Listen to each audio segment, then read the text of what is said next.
Here we are again, day whatever. As you can see, the landscape is very different out here. Very, very different. A lot of snow. All the snow that we haven't gotten in the past few months decided to all dump these past few days. I'm not complaining. Again, as someone who came from the city, this is beautiful. You okay? Come on.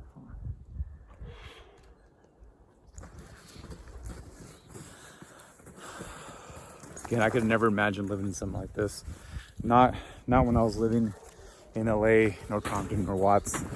This is just absolutely gorgeous. Let me take a look at what I have to look forward to.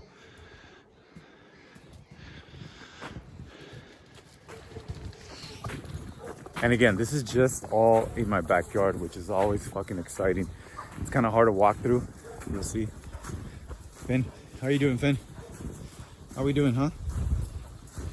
But it's a lot of fun. It's so different from hiking. It's just different from hiking, from regular hikes, when the trail's been paid for you and you can see where to go. Here, everything kind of disappears. Everything kind of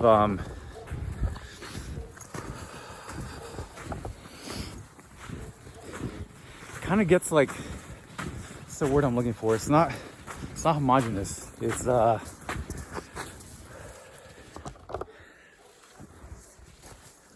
paths that were here before are kind of like restarting. It's kind of like if you're on the beach walking on the sand and the waves erase your footsteps.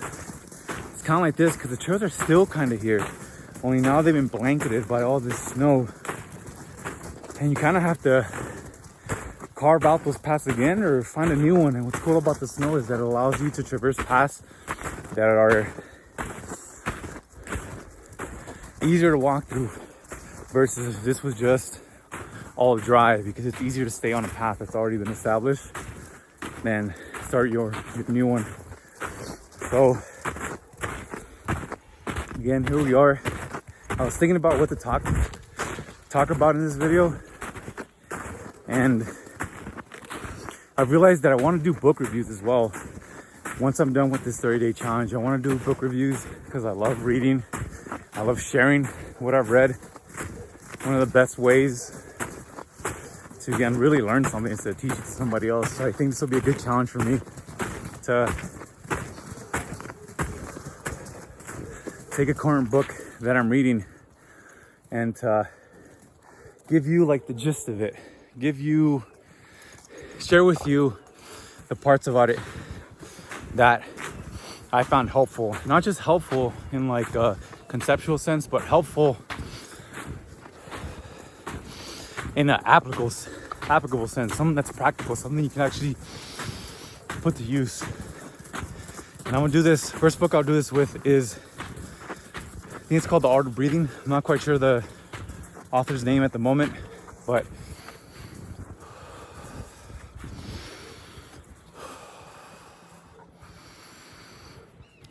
it's something I'm trying to practice. That's simply just breathing through your nose. Because the way, I'm only one chapter in, but the way he makes it seem like, oh my God, just look at this.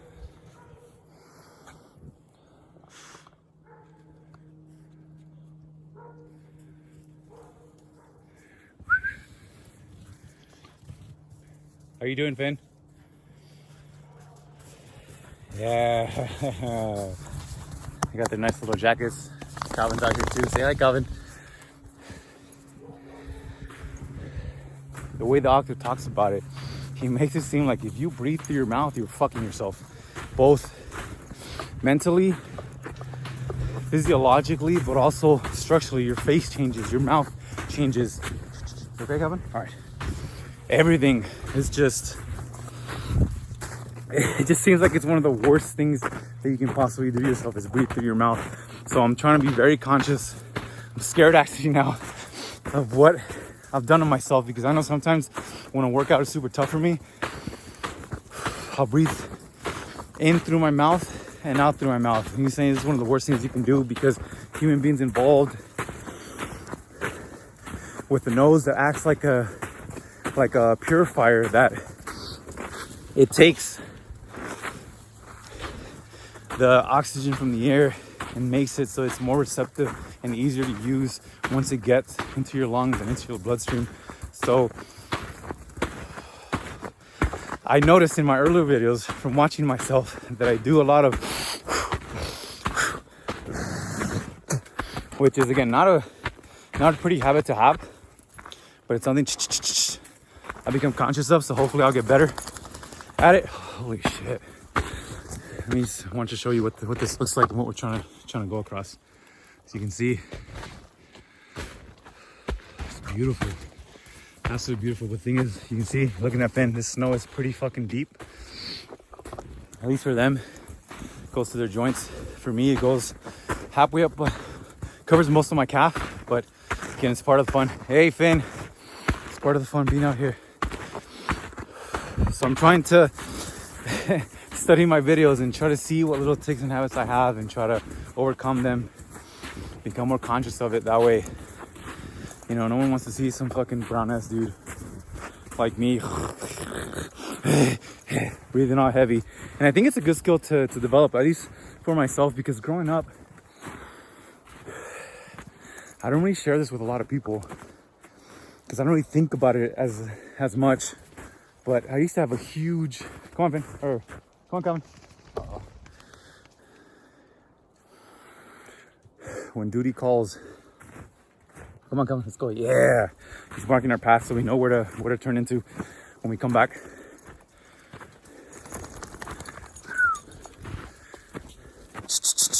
Hey, come here. I used to have a stuttering problem growing up, huge, so much that my teachers in elementary school thought that I was, come on, oh god damn it, come on, let's go, Calvin. They thought there was something wrong with me because I wouldn't speak in class. And they were always puzzled by that because when it came time to the quizzes or the homework or whatever other things we were doing, I knew the answers. I just physically couldn't say it. I couldn't pronounce it. I get stuck on words. And if anyone out there does deal with stuttering, does know what I'm talking about, you know how infuriating and how frustrating it is to want to say something and have the perfect response to something, but you just physically can't form the words to say it. Holy shit. Sorry, just taking in all the beauty of everything around me. It's frustrating. It's one of the most frustrating things I've ever encountered, and I encountered it as a kid. So,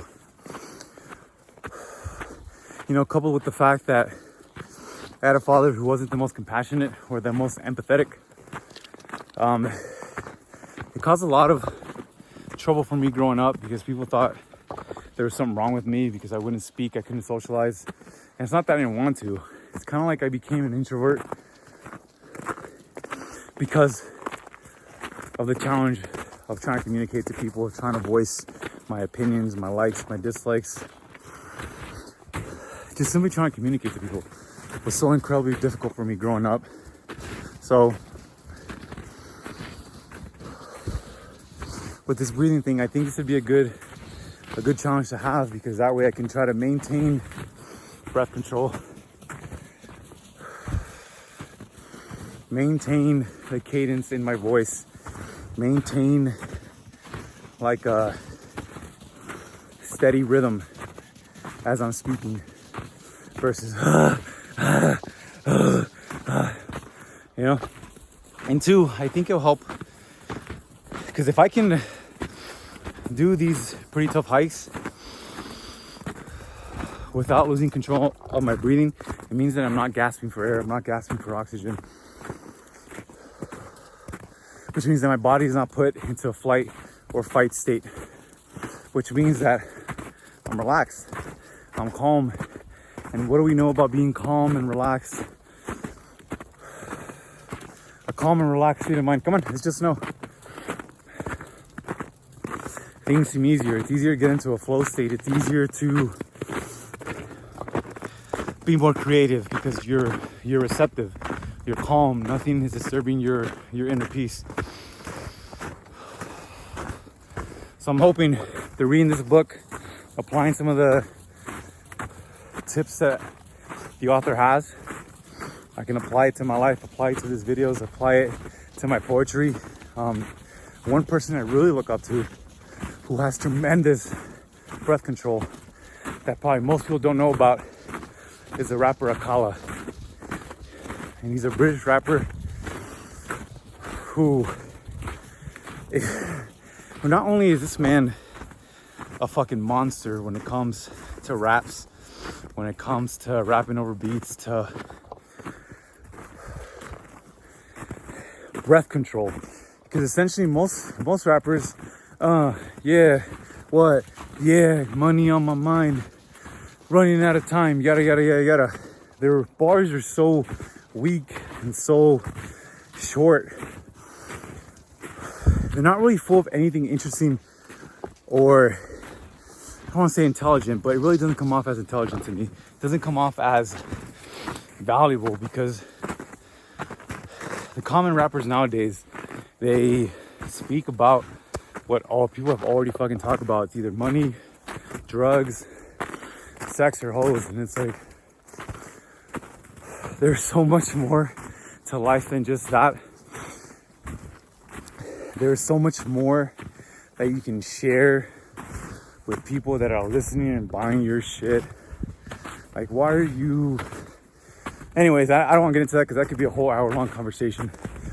But about Akala, he doesn't talk about that. This motherfucker is inspiring. He talks about history. Fuck, I don't know if this shit was recording, but if it wasn't, I just spent 20-something minutes just talking to myself about a bunch of other things. Just to reiterate what I was talking about, breathing. I'm working on breathing. I'm reading this book called The Art of Breathing. I forget the dude's name. I'll do a book review about it. Because I had a problem growing up with stuttering. It will still come out sometimes, but for the most part, I'm okay. I can communicate. You wouldn't know that I had suffered from stuttering growing up. Honestly, I probably told you. Most people, when I tell them, they don't believe me. Because they're like, oh, you're so eloquent, or you whatever, blah, blah, blah, blah, blah. It's like, no, I'm not. I just kind of brute force my way into figuring out a way how to deal with it. And a lot of it has to do with anxiety.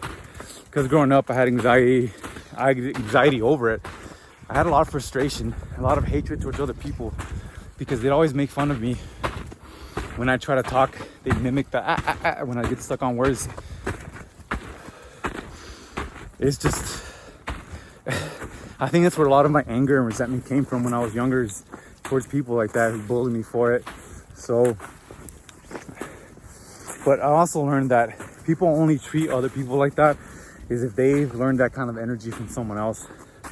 Someone else taught them to belittle and degrade that which you don't understand. And that always comes from a place of fear, because life is so uncertain.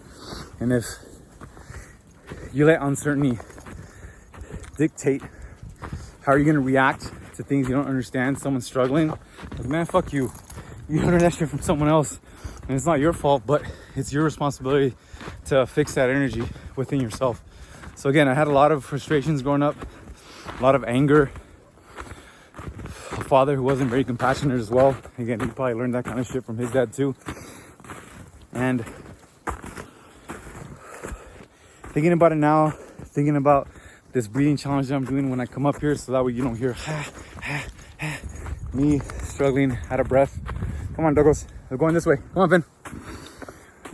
Let's go. Come on. Let's go, Finn.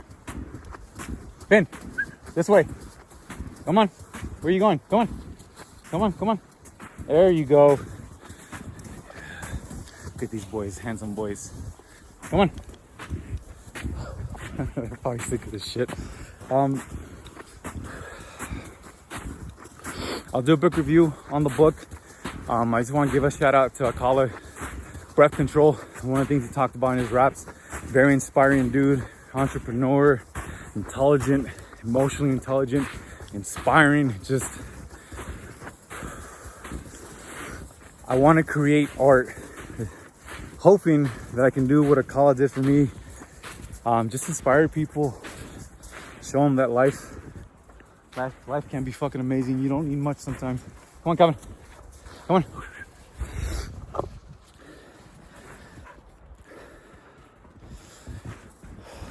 And just to help inspire people through my poetry, through my writing, to let them know, yo, this shit is worth it. Come on, let's go. Let them know it's worth it. Let me know the struggle is worth it. Even if there's no path in front of you, it doesn't mean you can't forge your own like we're doing out here. You can still do it. So the people who have done it before you, usually the ones that do it and find something meaningful, they will share it. Why? Because they've realized they can't do this shit on their own. They need help. That's where other people come in. Other people who have already trekked what they're trekking through. And I think that's one of the beauties about Akala's raps. Not only his skill as an artist, his breath control, the way he, as he says, other rappers write bars. He's writing portions of eternity. His storytelling, the depth of his lyrics. He's a monster. Absolute monster. And that only comes from the time, energy, and dedication that he put into his craft. And that's the kind of thing that I'm trying to do with mine. The same thing. Become a fucking cutthroat with it. Become a savage with it. Become so fucking good that other people can't help but to take notice. The ones that don't, it's not for them. It's not for them.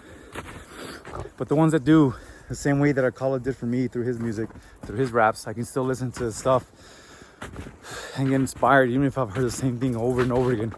Still inspiring just to know the skill, the frustrations that he probably went through. To get that good, man, that's inspiring. That's 100% inspiring. I'm hoping I can do the same for other people. I'm hoping I can do that through my poetry, through my writing.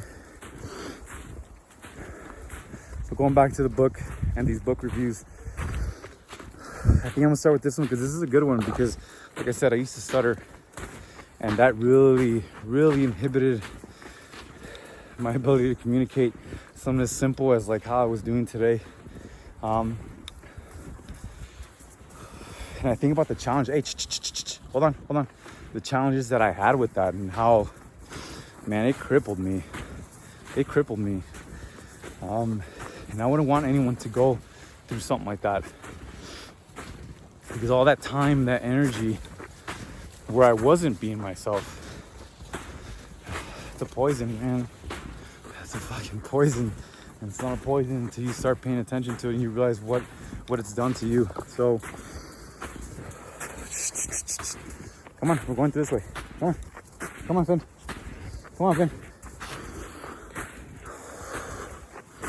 So I'll do a book review on that, the breathing techniques, hoping to get better at it. That way I can have the kind of crazy breath control that Akala has developed. If I could do just 10% of what he can do, mission accomplished, because I'm sure that can help me with my poetry. Because I think about the state of poetry, how it is right now. Not that many people are making money off of it. Not that many people are making a sustainable living and lifestyle from it. It's okay. There we go. Not many people are doing it. So I want to be one of those people. I want to be one of those to show others, hey, just because some people don't see value in poetry doesn't mean others won't. Doesn't mean others won't be willing to pay for it. The same way I supported Akala's music. When something hits you the right way, you want to be like, yo, I'm not pirating this shit. I'm not stealing this dude's work. I'm paying for it. This is inspiring shit. $15, $25, that's it. For the virtual mentoring he's fucking giving me, the lessons, the life lessons he's giving me, all on one fucking song. Hell yeah, I'm buying your shit. Fuck yeah, I'm supporting you, man. It's such a fucking deal. Man's life work. $25. Come on, even at minimum wage. 2 or 3 hours of work for how many times have I listened to the songs? The hours of inspiration and of meaning, and the way it's helped shape me and think about how I view finance, how I view art, how I view compassion, how I view relations with people, how I view art, how I view discipline and getting better at something. Like, yo, that's, for me, gladly play that. Gladly. When you got a bunch of other people out here hawking a bunch of bullshit and they're charging you hundreds and not thousands of dollars for some bullshit, you can find something much better, much more memorable, much more inspiring. And I'm talking about motivation, I'm talking about something real inspiring, where it hits you a certain kind of way and you're like, yo, this dude is channeling, like how Jason Silva says, that myth of poetic that is coming through him. For $25, come on. That's, for me, that's a no-brainer. More than happy to support artists like that. Easy. Gladly spend my money, my paycheck on poetry, music, art that I appreciate and that I like. If it means that this artist can continue doing what they're doing and continue inspiring and serving as a model for us to learn from, like, easy. So that's one thing that I want to do with poetry, because I realized, again, not that many people make money from it. I'm trying to figure out a way, trying to elevate the game, bring it to something new, something different, something people haven't seen before. I'm working on it. I'm working in silence about it too. So y'all know, once I hit it, y'all know. I don't know when, but every day I'm working at it. Every day I'm going through those frustrations. Every day, I'm a little bit better. So one day, boom, writing portions of eternity, as Akala puts it.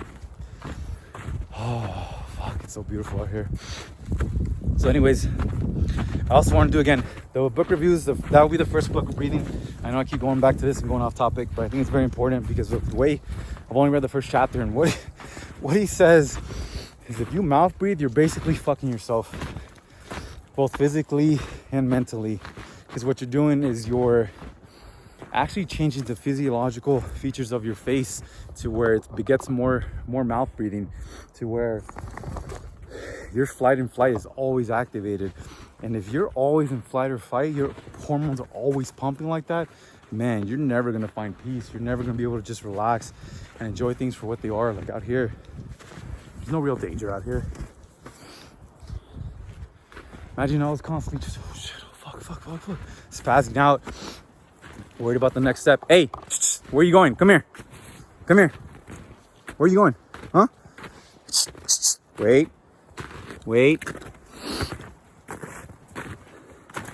It's just, that wouldn't be life. That'd be survival. And human beings, for the most part, have already lived through that. Hey, stop. They've already lived through that. We live in a time and place where we have access to the internet. We have access to virtual mentors. We have access to so much information that can help us. Yet some of us are still stuck with the roof over our heads, food in our bellies, still stuck in survival mode. And why is that? What's happened to our culture that racism still exists, treating people like shit, making fun of them because of whatever disabilities or things they have going on? Like, what the fuck is that, man? It's just, it's insanity.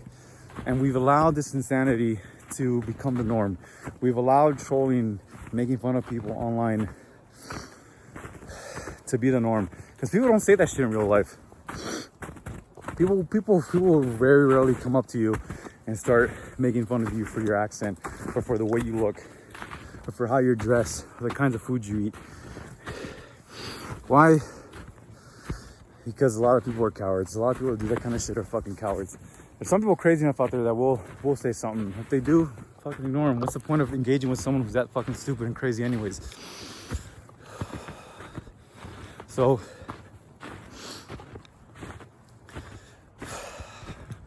going back again, they're probably stuck in survival mode. They're probably stuck in that mindset where everything's a fucking threat and a danger, and they can't realize the abundance that is around us. They can't realize that they just don't see it. They're blinded by it, and they're blinded by whatever bullshit they have going on in their lives. And that's unfortunate, because life is a beautiful thing, and there's so much out here for us to experience, to see, to share with others, things we can create out here. Come here, come on, let's go.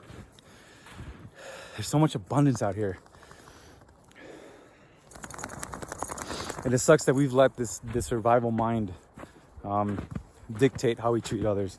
Because if we really realize that we can overcome that kind of way of thinking, that there's plenty for everyone to share, to create, to help each other out, we make smarter decisions as to how we invest our time and our money and our energy. We make smarter decisions.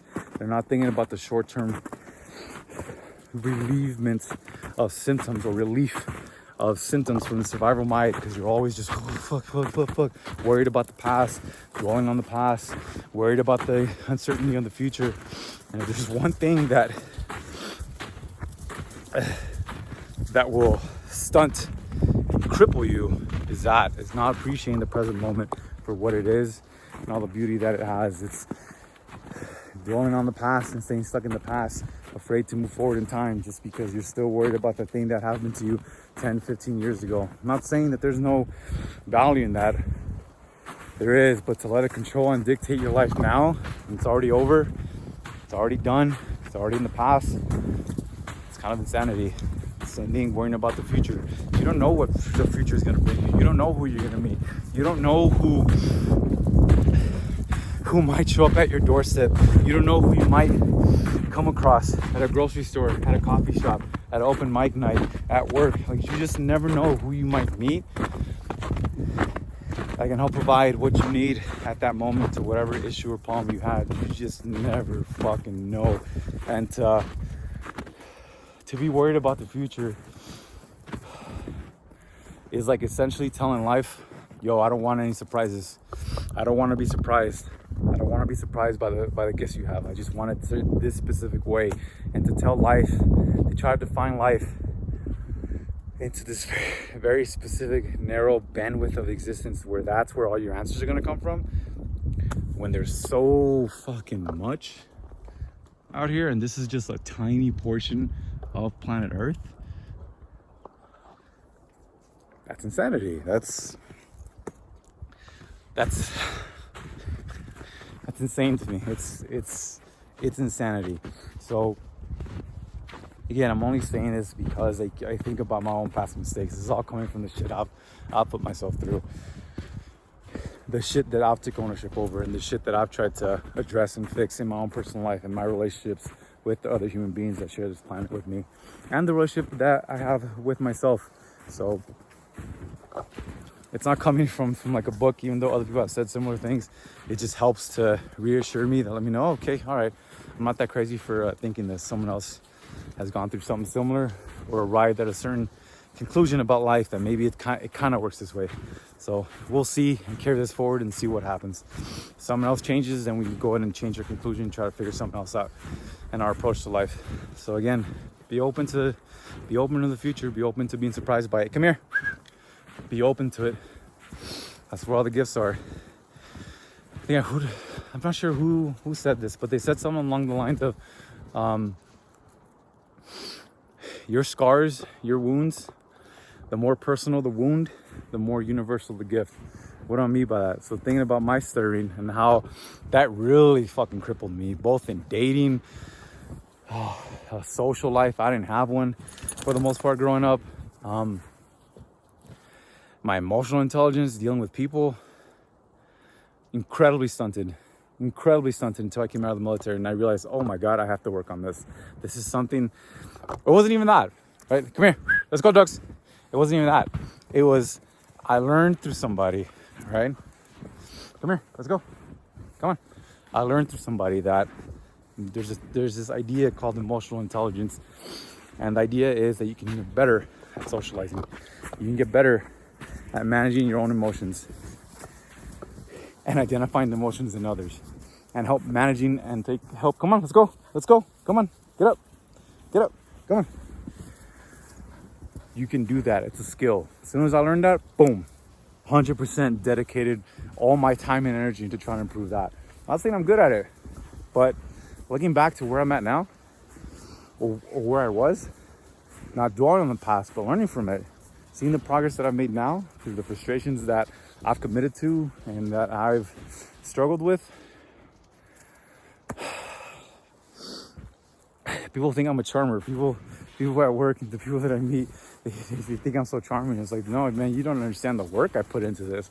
You don't understand the work and the frustrations and the energy and the relationships that I have to change, not only about myself, but about other people, and how they've helped me at least be somewhat competent at socializing with others and getting to know other people. Because really, if I couldn't do that, I wouldn't be where I'm at right now. That was one of the blocks that I had to be able to appreciate life and love the life that I have, is overcoming those early childhood experiences. Again, stuttering, that was my personal wound, incredibly personal, that I don't even talk about it. Most people don't even know that that's something that I suffered through, that I had to overcome. But I did it, and it's made me appreciate just being able to talk to people and being able to pick their minds and see what they're about. You okay, Calvin? See what they're about, getting to know them.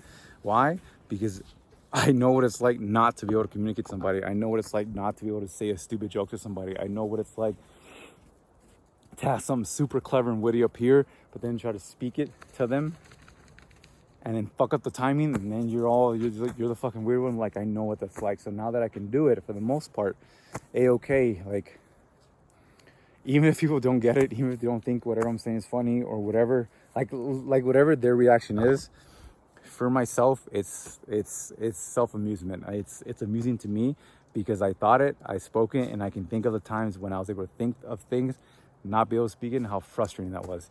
So that's one of my personal wounds that I think can be a universal gift, because now I'm trying to share some of the other struggles that I've had through my poetry, trying to create these poems that I can share with people and to speak and perform them.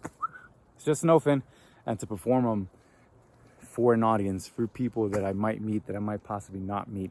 To me, it's inspiring, because as long as I keep practicing, as long as I can maintain breath control, again, finding out these little things that I can work on that can help improve that and make me better and bring it to a next level. That's exciting, man. That gives me something to look forward to every single day. Even if the progress is incremental, if it's slow, I can look back to the past challenges that I've had where I thought I was never going to make any progress, and yet here I am now making that progress. I can look and see that in hindsight and be like, fuck, like Akala, I just got to keep doing it. Man, I'm not saying I'm going to get to his level, but if I can do that with poetry, if I can do that with writing, if I can do that with speaking and talking to people, and they can feel that energy from me, bro, all that struggle, all the bullying, all the hatred, all the suffering, fucking worth it. Absolutely worth it. Especially if they can help out one other person and inspire them to overcome whatever challenge they had that has stopped them from being able to express themselves fully. So I think that's all I got for today. This video could have been like an hour long, but instead it's 20 minutes because I don't think I recorded for the most part of it, but it is what it is. Check out the snow. I'll leave y'all with these dogs over here. They're just waiting. They're stuck. Come here, Finn. Come here, Calvin. Come on. Let's go. Let's go, my boys. Say hi. Yeah. You're okay. Peace out, y'all. Love your life.